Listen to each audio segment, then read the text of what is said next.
Chers amis auditeurs, mes frères et sœurs en Jésus-Christ, que la grâce et la paix de Dieu vous soient multipliées. Je vous souhaite la bienvenue à notre émission d'enseignement et de formation spirituelle.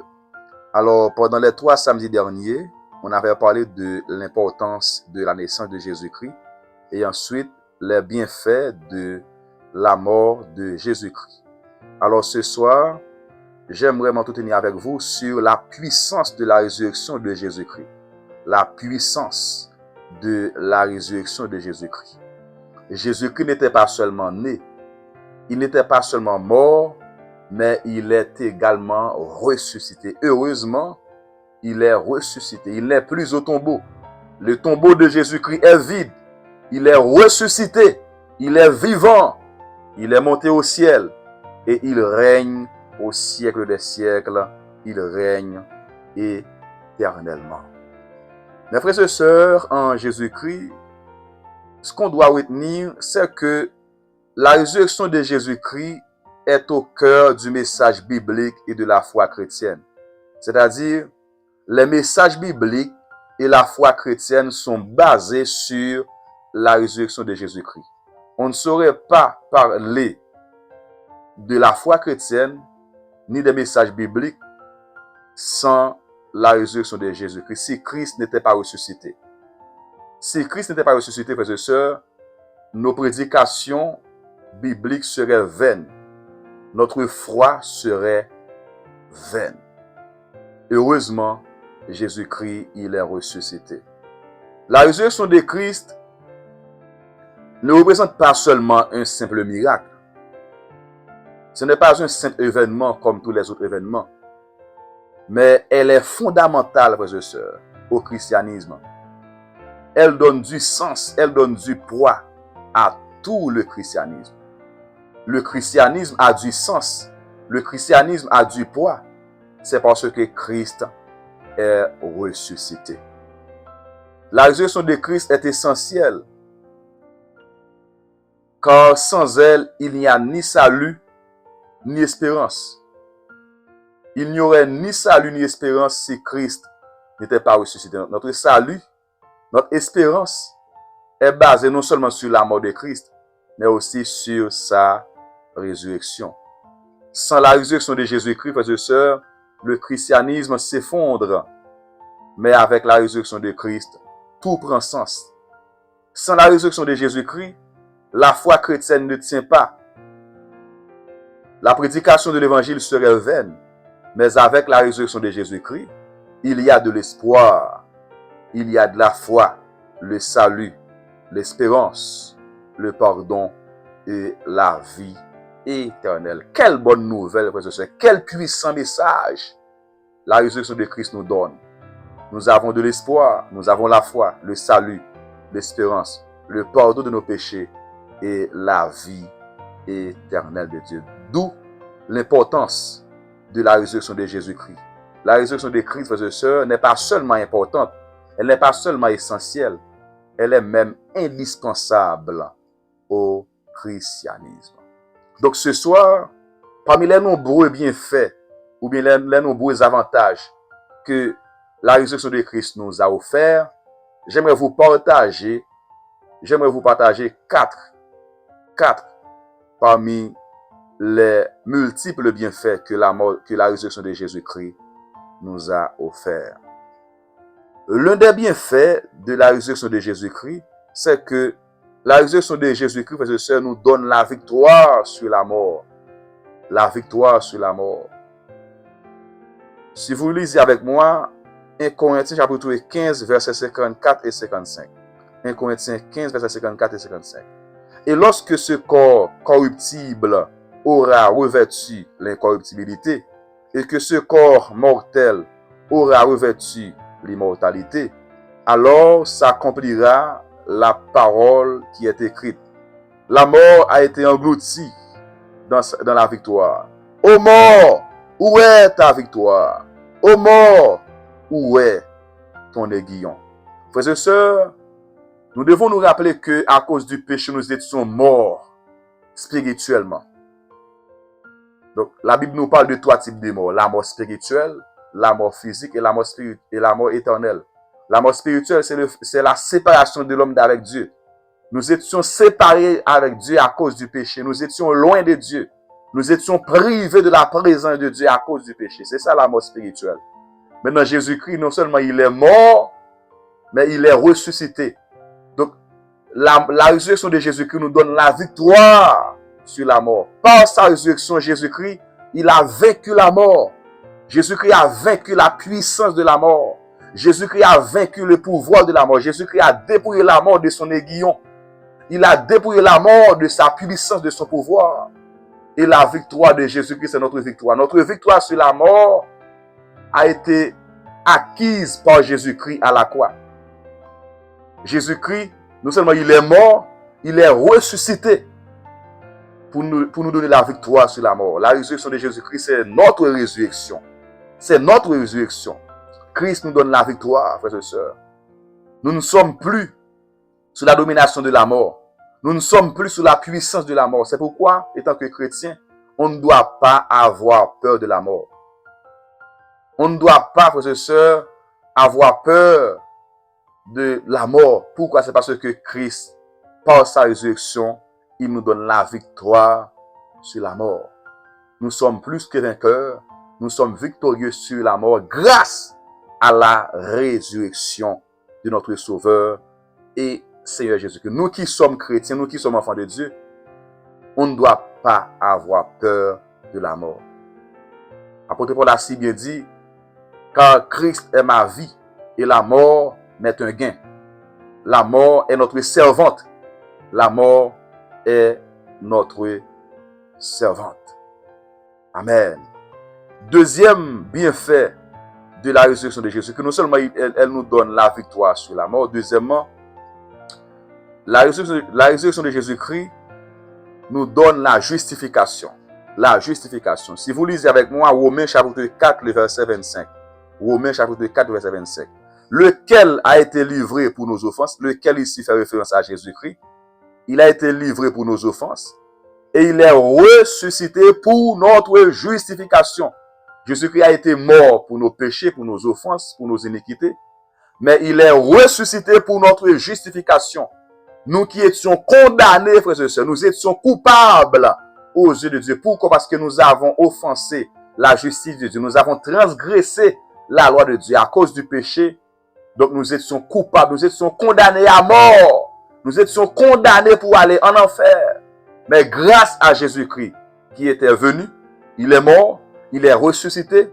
Donc le sacrifice de Jésus-Christ a pu satisfaire parfaitement la justice de Dieu. En conséquence, Dieu nous a déclarés justes. C'est-à-dire, nous ne sommes plus coupables. Lorsque Dieu nous regarde, il nous voit sans péché à travers Jésus-Christ. Il nous voit sans péché, il nous voit justes à travers Jésus-Christ. Alors, nous ne sommes pas justes en vertu de nos œuvres méritoires, mais nous sommes justes à travers Jésus-Christ. Nous sommes justes par le biais de Jésus-Christ. En Jésus-Christ, nous sommes justes. Pour recevoir cette justification, il faut absolument accepter Jésus comme son Sauveur et Seigneur. Troisième bienfait que la mort de Jésus nous a offert et que la résurrection de Jésus nous a offert, pardonnez-moi, c'est la vie nouvelle, une vie nouvelle. La résurrection de Jésus nous donne une vie nouvelle.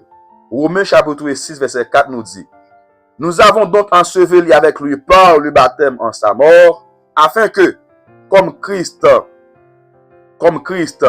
est ressuscité des morts par la gloire du Père, nous aussi nous marchions en nouveauté de vie. » Autrefois, nous marchions selon le train de ce monde, frères et sœurs. Autrefois, nous étions sous la puissance de Satan. Autrefois, nous marchions selon le prince de la puissance de l'air. Nous avions une vie caractérisée par le péché, par le mal. Nous avons une vie qui était souillée par le péché. Nous avons une vie qui était dirigée par Satan, par le diable, par les démons, par la chair, par le monde. Mais grâce soit rendue à Dieu, notre vieil homme a été cloué. Notre vie passée, notre vie ancienne a été clouée à la croix et ensevelie avec Jésus-Christ. Et au troisième jour, nous sommes ressuscités avec lui, frères et sœurs, par le baptême. Donc, nous avons une vie nouvelle. Nous avons obtenu une vie nouvelle. Nous ne sommes plus sous la domination de Satan. Nous ne sommes plus sous la domination des démons. Nous ne sommes plus sous la domination du monde, car Christ nous a délivrés par sa mort et par sa résurrection. Nous avons une nouvelle nature. Nous avons en nous la nature de Jésus-Christ. Nous avons en nous la vie de Jésus-Christ. Si quelqu'un est en Christ, il est une nouvelle créature. Les choses anciennes sont passées, voici toutes choses sont devenues nouvelles. Quatrième bienfait pour finir, parce que c'est le quatrième bénéfice que la résurrection de Jésus-Christ nous donne. Non seulement, elle nous donne la victoire sur la mort. Deuxièmement, elle nous donne la justification. Troisièmement, elle nous a offert une vie nouvelle. Quatrième bienfait, la résurrection de Jésus-Christ nous garantit de notre résurrection. C'est la garantie de notre résurrection. 1 Corinthiens chapitre 15, verset 20 et 21. Mais maintenant, Christ est ressuscité des morts. Il est la prémisse de ceux qui sont morts.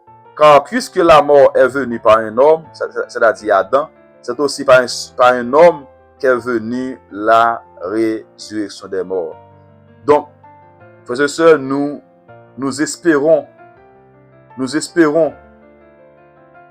notre propre résurrection. Nous croyons que même si physiquement, un jour, on doit passer par la mort, physiquement, la Bible dit que nous mourrons tous. Nous sommes tous mortels. Mais nous espérons que Christ, le jour de l'enlèvement de l'Église, nous serons ressuscités. La Bible nous parle au point de vue eschatologique. La Bible nous parle de deux types de résurrection. La résurrection des justes, qui est la première résurrection, c'est-à-dire les enfants de Dieu, les rachetés, les élus, ceux qui sont sauvés, ceux qui sont morts en Christ, ils seront ressuscités premièrement lorsque Christ va devoir enlever l'Église. Les sauvés, les rachetés qui sont déjà morts, ils seront ressuscités. C'est ce qu'on appelle la première résurrection.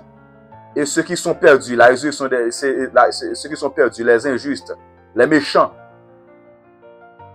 ils seront également ressuscités ultérieurement. C'est pas au même moment. Pour le jugement éternel, pour la mort éternelle. C'est ce qu'on appelle la deuxième résurrection. Nous qui sommes chrétiens, nous qui sommes enfants de Dieu, nous ferons partie de la première résurrection. Nous prendrons part à la première résurrection. Nous serons ressuscités pour la vie éternelle, pour la gloire éternelle. Pourquoi nous avons cette expérience? C'est parce que Jésus-Christ a vaincu la mort. C'est parce que Christ, il est les prémices de la résurrection. Puisque Christ, il était ressuscité, nous aussi, étant que chrétiens, nous serons ressuscités. Aucune force ne pouvait le retenir. Aucune puissance ne pouvait le garder. Aucun démon, Satan ne pouvait le garder. Il est ressuscité. La pierre a été roulée, frères et sœurs. La pierre a été roulée. Nous aussi, le jour de l'enlèvement de l'Église, aucune force ne pourra nous retenir. Aucune puissance ne pourra nous retenir le jour de l'enlèvement de l'Église. Nous serons ressuscités à la voix de l'archange, au son de la trompette de Dieu. Les morts en Christ ressusciteront premièrement. Nous serons changés. Nous aurons un corps glorieux comme Christ. Nous aurons un corps incorruptible. Nous aurons un corps immortel. Nous aurons un corps qui ne mourra jamais. Alléluia. Amen. La résurrection de Jésus-Christ, frères et sœurs, est la garantie de notre résurrection. Tels sont les 4 bienfaits parmi les nombreux bienfaits que la résurrection de Jésus-Christ nous a offert. Premièrement, on dit que elle nous donne la victoire sur la mort. Deuxièmement, elle nous donne la justification. Troisièmement, elle nous a offert une vie nouvelle. Et quatrièmement, c'est la garantie de notre propre résurrection. Donc, la résurrection de Jésus-Christ, ce n'est pas comme les autres résurrections. La Bible nous parle de plusieurs morts qui étaient ressuscités. Lazare, Tabitha, etc. Mais la résurrection de Jésus-Christ est unique. La résurrection de Jésus-Christ est une résurrection spéciale, une résurrection extraordinaire. Jésus-Christ ne mourra plus jamais.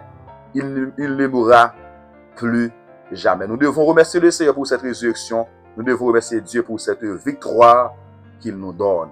Jésus, nous te disons merci pour ta naissance, merci pour ta mort et merci pour ta résurrection. Aucune force ne pouvait te retenir, aucune puissance ne pouvait te retenir. Tu as vaincu la mort, tu as vaincu les guillons de la mort, tu as brisé la puissance de la mort et tu es sorti vainqueur, tu es sorti victorieux, tu es vivant, la pierre a été roulée.